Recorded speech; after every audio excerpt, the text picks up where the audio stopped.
Hi again, everybody, and welcome to episode 6 of On and Off the Radar. I'm Andy McCrae. And I'm Anthony Peoples. We always appreciate you checking us out here. It gives us a chance to talk more about life and weather, and you have something to talk about that's not weather related. Yeah, a couple things going on recently and coming up this weekend. And remember, we're recording this on Thursday, right around lunchtime. And last weekend, I got to MC one of the Junior Achievement Bowl-a-thons. It's a great event for a wonderful organization that's been helping kids around the Quad Cities now for 70 years. So they were celebrating that anniversary. And as of now, each year they help about 58,000 students. And when you add it up through the years, they've reached over 1 million students in the Quad Cities, or JA of the Heartland. So I think it's about 20 or 24 counties around the Quad Cities. You know, it's always great to be able to do these events because people are there to have a good time. They're there to raise awareness, raise money for whatever the charity or event is, and it's always good to take part in that. Yeah, and we did a little impromptu battle of the sexes at this one too. So there were a bunch of bowlers. I was at the TBK Bank Sports Complex. Great facility, obviously, still pretty new. So much stuff going in out in that part of Bettendorf. I still can't get over the fact that all of that area was empty 10 years ago. Have you been out there since you've been back or not? I have not. But you won't even recognize the Okay. place. You should go check it out. But we had one bowler. He had bowled for St. Ambrose. I think his name was Thomas. And then we also had a female, a lady who was bowling for St. Ambrose right now. They're friends. I think Marissa was her name.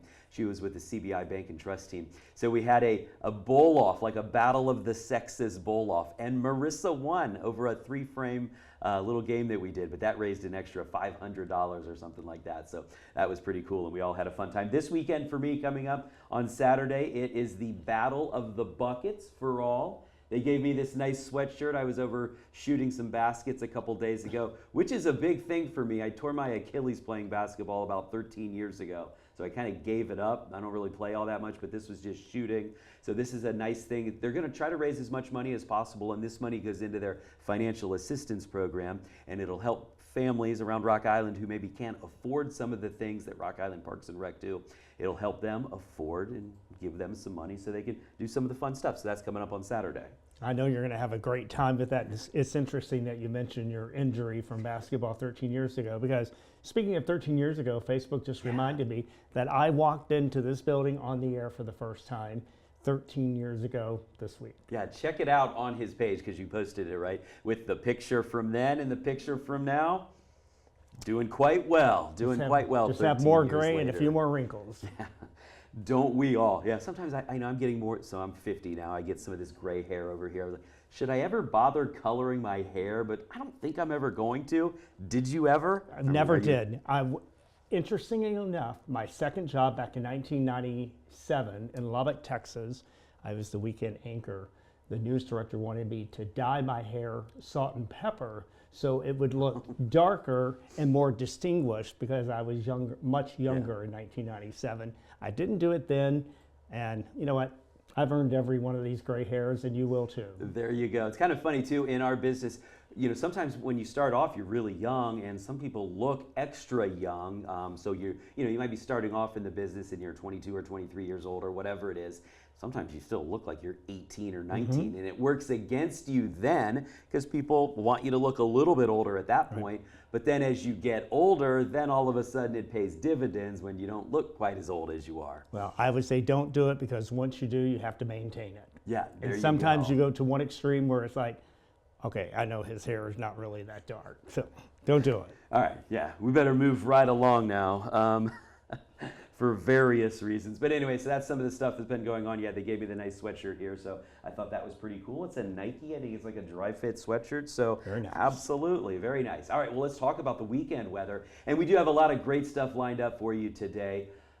Here's the weekend forecast. You just updated that earlier this morning. That's right. Some much needed rain is coming in on Friday, and it could bring severe weather. We're going to talk much more about that too. But the showers depart probably around daybreak or before on Saturday.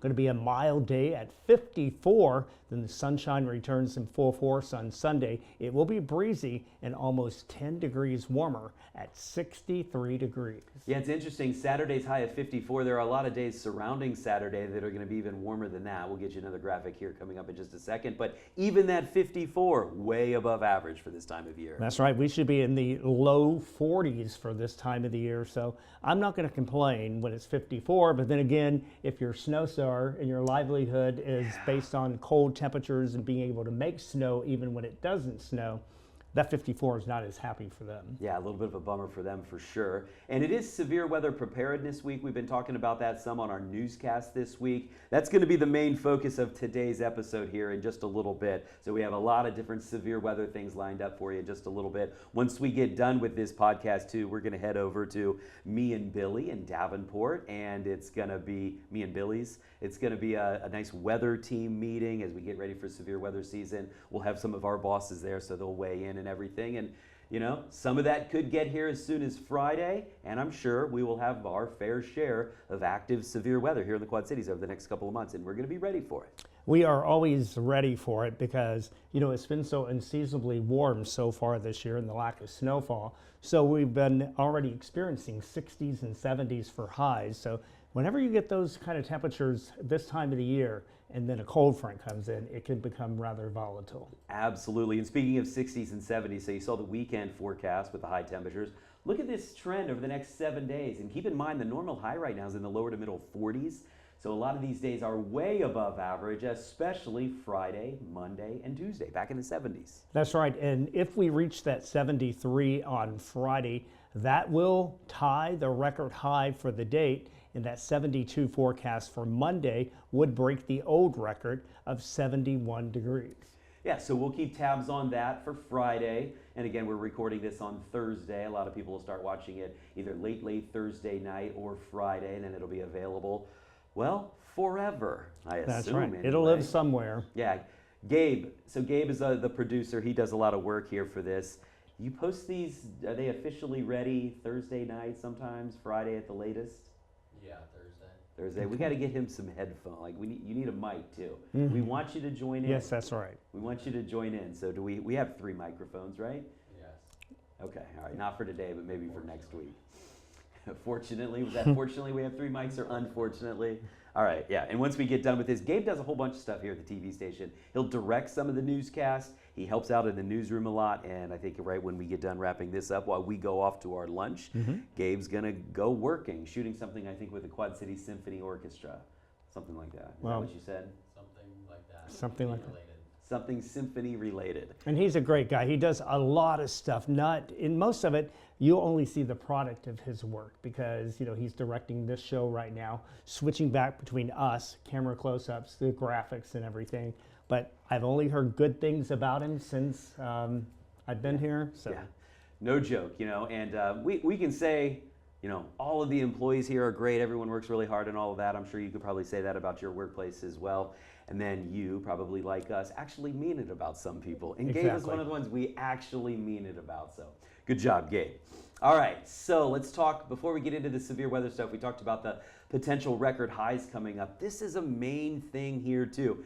February did end up as the driest month we've ever had in the Quad Cities, and you still have to go all the way back to July last summer to run into a month that had above average precip. I can't remember a stretch of weather like this in the Quad Cities. And you know, this is just incredible too when you see that over 9 inches of rain in July, which was 4 inches above average. And then all of a sudden we just hit a brick wall. And to think that there are areas across central Illinois that are in worse shape than we are. But again, so far this year, as of Thursday, we've only picked up a 1/2 inch of rain because we did finally pick up 2 107-inch there overnight. So it's tough because the drought is worsening, but we have some relief on the way. All right, so we did get a little bit of rain overnight, Yes. so we'll update that. The stretch of dry days officially coming to an end today. Also, just quick math, if you look at that, all of the months since July, if you add that up, that's less than what we had in July. That's amazing. And again, that's July of last summer, so that's pretty incredible. But our dry stretch has now officially come to an end. We ended up at 39 days. Let's see, what's the date today on Thursday? Is today the 4th? Or is today the 5th? I think, oh, Gabe, see, our now these are the trusty tough questions. producer. I just know it's Thursday and the weekend is around the corner. It's the 5th. All It's right, the fifth. so I should have updated this officially once we got past the 4th, so that'll end up, it was 40 straight days with no measurable precip in the Quad Cities, but that stretch has officially come to an end, but that's going to be a tie for the second longest stretch of consecutive dry days that we've ever had here in the Quad Cities. So it's no big surprise that our drought, this is last week, and I'm going to click the button one more time here. And you're Now gonna focus see on the update. yellow as Andy changes this. The yellow is where it's abnormally dry, and watch what happens over the past week. And so this is the update we get once a week, and this week, there you go, moderate drought now taking over the entire area. Not a big surprise, obviously, we haven't had any rain.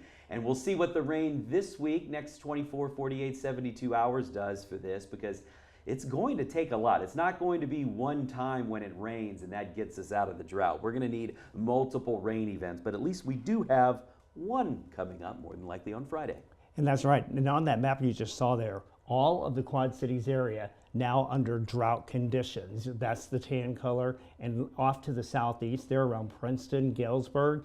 They're in a severe drought. And then you go to central Illinois, and 13% of the state of Illinois, all in central Illinois, under an extreme drought. It's Yeah. going to take a lot of rain. This is pretty incredible, and it's been so dry for so long, the ground just looks kind of weird outside. That tan color on the map, that's what a lot of the grass looks like. I feel like it's a different shade of light brown. In some places, it almost looks kind of like a chalk white or something like that. So again, that is the drought taking its toll on really pretty much everything outside. I know when I'm out with my dog, she'll kind of try to like scrape up the ground a little bit before she goes to the bathroom, and she's been taking like chunks out of the yard and chunks out of the grass, and that's a little unusual. Has to be a product of the dry weather. It definitely is. And you know, this time of the year, we get most of our rain or our precip from snow, but we haven't even had snow here over the past 2 months, less than 2 inches. Yeah, definitely some unusual weather to say the least. And we're going to have some severe weather potentially around parts of the area coming up on Friday. Remember, we're recording this on Thursday. Here's the slight risk for tomorrow. We're going to talk a lot more about severe weather here after a very quick break. We'll be back with plenty more on and Off the Radar.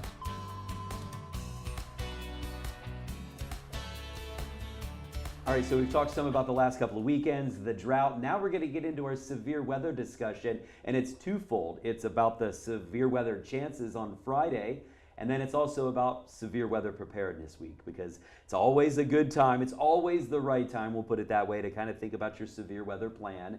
And we're going to talk a little bit about that, what you can do to stay safe and everything here in just a moment. First, though, again, in case you're watching this late Thursday night or Friday, we do have the potential for some severe weather on Friday. And it really could be two different rounds. There'll be one potentially in the morning while you're working, Anthony, and then another chance a little bit later. Strong winds, some hail, and heavy rain all on the table for us. That's right. Whenever we talk about the morning threat, it looks to be mostly a heavy rain event with some hail and some wind. However, once we warm up into the low to mid 70s tomorrow and tie or break that record high, that's when the cold front comes in and it becomes more active. So we might be introducing the chance of tornadoes by tomorrow evening. Yeah, and that'll be late tomorrow evening. It looks like the cold front maybe potentially holds off until a little bit after dark. So if we would lose a little bit of heating of the day, that would be a good thing. Timing often is critically important when it comes to our severe weather chances. If there's a time where it is warm and humid and we get a cold front coming in right in the late afternoon or early evening, whether it's in the spring or the summer, that increases the chance of severe weather. If that cold front comes in the middle of the night when you've lost a lot of the heating and you've lost some of the better dynamics or some of the instability, well, then the chances are a little bit less. So timing often really comes into play. So we're going to look at the severe weather risk for Friday here, and it's an even better chance down around Kansas City. They're in an enhanced risk. So I think if we make it through Friday and there aren't any tornadoes reported anywhere in the United States, I think I'll be surprised. I would be very surprised because, you know, enhanced, that's the middle of the chart there between marginal and high.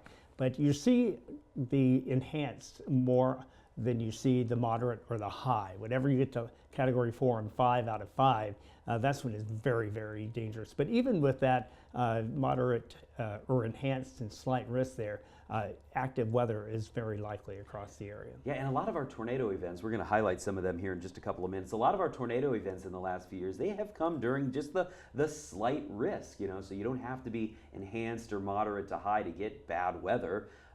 Often it happens under a slight risk, so we'll see what happens coming up on Friday. One thing that would be super beneficial, we don't need the severe weather. We don't want any wind damage. We don't want any large hail or tornadoes, but some rain wouldn't be a bad thing, and we do have at least a marginal risk for excessive rain. Now, here's the thing about the rain on Friday. The ground, it's really not all that frozen, and of course it's very dry, so a lot of it will soak in okay, but still a slim chance we could end up with at least a little bit of ponding, maybe on some of the roads, some of the typical areas where we get a little bit of flooding. That's not out of the question for Friday. It definitely is not out of the question, because our futurecast this morning was showing very heavy rain moving in tomorrow morning. And that might be a good thing for later in the day too, because if we get, say, a quarter to a half inch of rain in the morning, that'll soften the ground even more. And it's down to 4 inches where we measure, and that's right around 31, 32 degrees. So a few inches down, it's still frozen, but that rain will help thaw the ground a little bit too.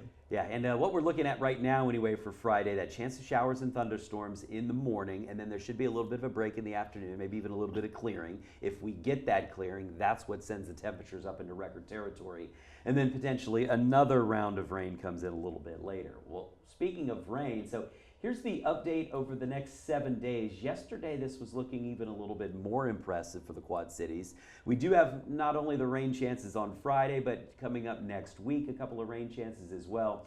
So over the next 7 days in the Quad Cities, we could pick up more than an inch of rain. But again, yesterday, this product from the Weather Prediction Center, that's a branch of the National Weather Service, it was saying 2 to 2.5 inches of rain. So we've come back off of that, but even an inch would be a very beneficial amount over the next 7 days. Well, again, we are recording this noon on Thursday, and even this morning, Thursday morning, when I was doing, it was still showing over 2 inches. But as you mentioned, an inch and a half of rain is welcome across the area. Downstate Illinois and Indiana could be picking up 2 to 4 inches, and I did look. There's a stationary front draped across central Illinois and Missouri. They have picked up 2 to 4 inches of rain across central and southern Illinois already, and more is on the way. Yeah, my mom, I talked to her on my way into work today. She's in Dayton, Ohio, and she's got like a sun porch, sun room, couple of skylights, if that's still what they're called or whatever. I remember back in the day, that was pretty cool. Now I think it's pretty normal. I don't even know if they put them in new houses anymore, but there's a little bit of a leak there, so she's kind of annoyed about that, asking me what she should do. So we'll talk about that here in the near future, but I did say, well, how about the basement, Mom? Because she had it waterproofed recently. She said, well, you know what, the basement's actually pretty good, because they've also had a couple inches of rain already. I remember when I lived in Rock Island, we had a basement, and it would get water in it. That was such a headache. That is one of the worst things, for homeowners, some homeowners around the Quad Cities, is water in the basement. It's just terrible, but we did pay to get it waterproofed. It's been absolutely dry ever since then, so that's a good thing, and I feel like that was money well spent, because the headaches basically just went away right away. And there are multiple companies here in the Quad Cities. A lot of them partner up with us. There are a lot of great companies that do it, but again, that stress is a bad thing, and I used to stress over that like crazy. And it's a common thing here in the Quad Cities area, because when I lived here before, you get 2 or 3 inches of rain very quickly, and you were in the basement with a vacuum trying to get the water out so it wouldn't ruin everything. I feel like my worst point when it comes to that was I was literally doing severe weather coverage, and there was a bunch of heavy rain coming in, and I texted or called my wife. I had her go. She went out to Lowe's or Home Depot or somewhere and bought some, $750 generator, because I was so worried about it, because at the time we didn't have the battery backups just yet. Then we got the battery backups or whatever. But yeah, that used to stress me out like crazy. So don't have to worry about it anymore, and that is obviously a good thing. And again, with rain totals like what we just had, there'll be some sump pumps that like we just forecasted anyway. There'll be some sump pumps that click on for the first time in a long time, but I don't expect anything to be too terrible with these rain totals. Not a bad idea though, if you do have your basement waterproof, if the sump pumps haven't gone off for a couple of months, maybe go down and just kind of lift the float up, see if it triggers and see if it goes off, just to make sure everything's working before we get into what should be somewhat of a rainy season. And we touched on the drought. We need the rain. And so getting an inch of rain, 2 inches of rain over the next 7 days is going to be some great news. And hopefully that's a bearer of the good rains coming this spring. Yeah, we shall see. Something else that's likely to come this spring, severe weather. Whether we have a couple days of it or a dozen days of it, yet to be determined. But it is something that we do want you to be prepared for. So we're going to talk now about tornado safety. Obviously, we want you to go down to the basement or lowest level of your home. Stay away from the windows and doors. Go to an interior room or closet. And here's a little graphic with a tornado in the background, and eventually we're going to kind of look inside of this house. But these are the things that we want you to know ahead of time, and we're going to remind you about during severe weather outbreaks as they happen. And you know, not everyone has a basement. So at that point, we always tell you, move to the interior of the house or in a room that has no windows, because many times some of the injuries that we report in severe weather is because of flying debris. So, you know, if you have a bathroom that has no windows in it, put yourself in the bathtub, cover yourself with a mattress or blankets, whatever you have time in a very quick situation to do, and make sure that you're protected if there is flying debris, that you're not injured that way. Absolutely. And again, if you have a basement, that's by far the best place. But like Anthony mentioned, some of those interior rooms or a closet or a bathroom or a hallway would also work. All right, and this is useful information because we have tornadoes. There will be tornadoes in our viewing area and around the Quad Cities, in the Quad Cities area. Sometime this year, it's a sure thing. It always happens. Check this summary out from April 16th, 2024. And look how long this thing was on the ground for, Anthony. This was in southeast Iowa. It was around Salem, Iowa, so it was a little bit outside of the Quad Cities. But it was an EF2 with 130 mile an hour winds, and look how long it was on the ground. Yeah, 56 minutes, that's an hour. You know, many times tornado warnings, when we are giving them to you on the air, you know, they may have a 30-minute period or 45 minutes, how long the warning is in effect. However, sometimes we track these storms from central Iowa or even northwestern Iowa all the way through eastern Iowa into Illinois. So that one, incredible that it was on the ground for an hour, and for 42 miles, the National Weather Service office tracked that storm. And think of a football field. At times, this tornado had a maximum width of 6 football fields. So that did a lot of damage. Now, fortunately, we don't get a lot of these around the Quad Cities. In fact, this is one of the longest tracks that we've had since 1950. A lot of the tornado stats, they go back to around 1950. That one that we were just talking about, well, it was the longest tornado track in our area since 2014. That time there was one on the ground for 46 miles, but only 2% of tornadoes are on the ground for at least 40 miles, so that's something we can all be very glad about. Here's one from Atkinson, Illinois. This was April 20th, 2025. This was an EF1, 95 miles per hour. This one was on the ground for about 7 miles. And here's one that was actually in the Quad Cities, so they do happen in the Quad Cities as well. Yeah, a lot of people say, oh, do you think the storms fall apart once they hit the Mississippi River? No, the tornadoes can move from Scott County into Rock Island County or anywhere in eastern Iowa into Illinois. Yeah, there is no protective bubble from the river or anything else in the Quad Cities, if you ever hear that. It might just be wishful thinking. Here's an example of one that did cross right over the river. June 3rd, 2025, on the ground for about 10 minutes, 100 mile an hour winds. And look at the cities. It was affecting Davenport, Bettendorf, Moline, East Moline. So it did cross over the river. So again, that does indeed happen. Here's one from Davenport. This was Bluegrass to Davenport. This was July 11th. This was the night we had some real major flash flooding in the Quad Cities, I believe, as well. But there was also a tornado on the west side of the Quad Cities from Bluegrass into Davenport, and that one had winds of 120 miles per hour, and that one was on the ground for more than 7 miles. And most of those graphics that you just showed were from the last couple of years. So active weather definitely this time of the year, because even in 2017, on this date, this week, we had 8 tornadoes touch down in the Quad Cities area. Yeah, so our area, no stranger to tornadoes. And the Storm Prediction Center just updated their kind of highlighted or most at-risk area recently for tornadoes. And the Quad Cities is actually included as one of the areas. It's not just here, but it's a large part of the Midwest is included as one of the areas most likely to see tornadoes. So that's why we want you to kind of be up to speed on the fact that they do happen, and there's just about a 0% chance that there's no tornado somewhere in our area this year. Well, sometimes if it's not a tornado warning, it's a severe thunderstorm warning. And for that to happen, you have to have winds of 58 miles per hour or stronger, or hail that's a particular size. That's right. And that warning, it can be issued for both of those or just one of those. So sometimes you have a severe storm that just produces wind. Sometimes it's just a large hail. But either one of those criteria would be enough to issue a severe thunderstorm warning. Yeah, we had a very expensive $1 billion hailstorm in the Quad Cities that just wrecked a lot of roofs, cars, siding in Davenport and Bettendorf a few years ago. That was brutal. Straight line winds, kind of treat those in some cases like a tornado. We want you to get inside, get away from all the windows and everything. There are a few hints there, or a few tips there. Flash flooding, obviously a very big threat. This is one of the things that actually we have the most fatalities from, people trying to drive through floodwaters. And you know, Andy, it's so heartbreaking to see this video when we do have flooding that people think that they're going to be fine driving through that. If you see water on a roadway, you don't know if that roadway has been washed out for whatever reason. Don't do it. Don't become a fatality. Don't become a statistic. Yeah, and then all of a sudden your car's being carried away. It doesn't take 3-4 feet of water. Far less water can carry your car away. All right, last couple of things because we're just about out of time. Here are a few hail safety tips.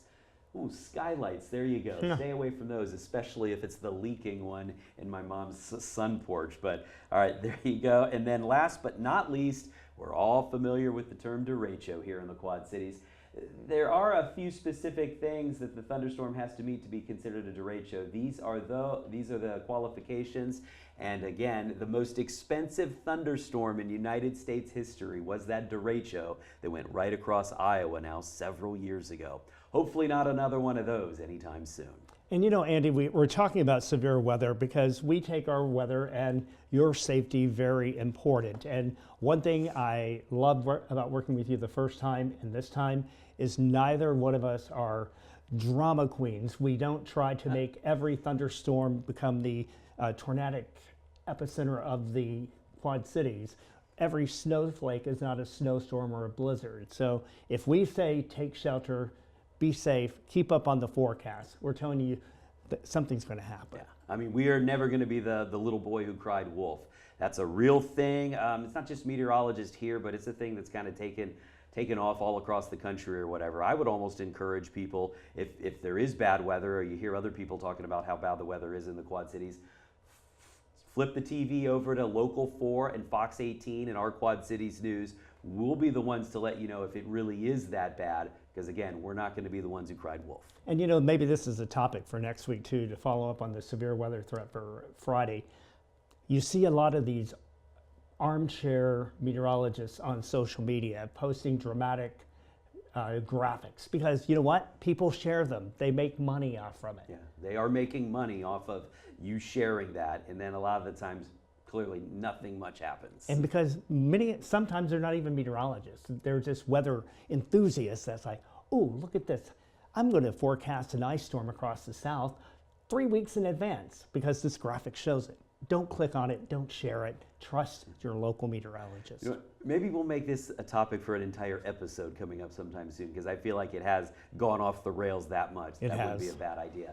All right, well, we've taken up all of our time. We appreciate your time this week with episode 6 of On and Off the Radar. Thanks for watching. We certainly appreciate it, and we'll be back again next week with more.